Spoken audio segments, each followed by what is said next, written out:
Hey everyone, welcome back. Ready for another deep dive? Absolutely can't wait to get into it. Today we're tackling a pretty fascinating figure, Kamala Harris. We're going to try to understand her influence on American democracy, looking at both her journey and, her impact. Sounds good to me. All right, so to keep things balanced and all, we're working with a couple of sources, some excerpts from a text source and a YouTube video transcript.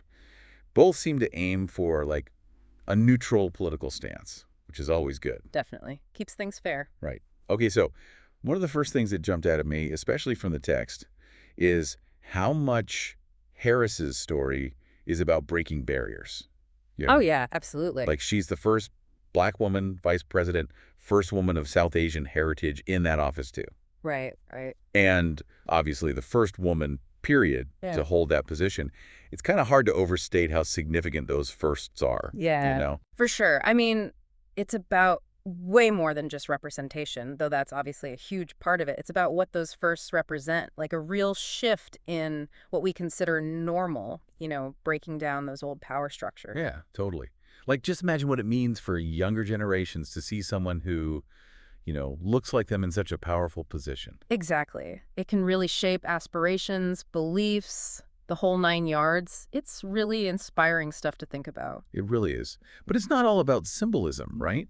I mean, the source really stresses that she's known for being like a shrewd, straight-talking senator, Yeah, for sure. especially when it comes to her record on criminal justice reform. Absolutely.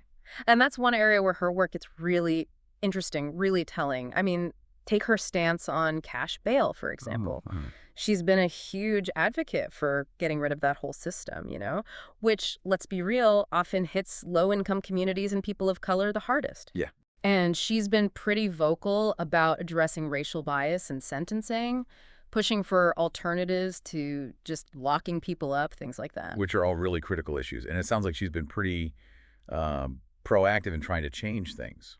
Definitely. Though it's worth mentioning, the source does point out that her stance on some of these issues has, well, shifted over time, become kind of more progressive. Huh.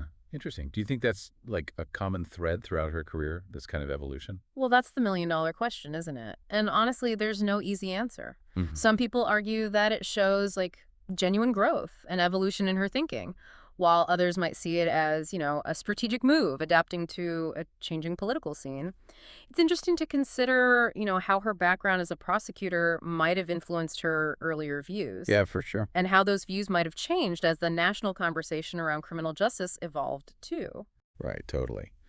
So we've talked about how she approached these complicated issues as a senator, but how's that experience translated to her role as VP? Because the source kind of puts her at the vanguard, so to speak, of things like the pandemic response, Central American migration, and of course voting rights, which is huge right now.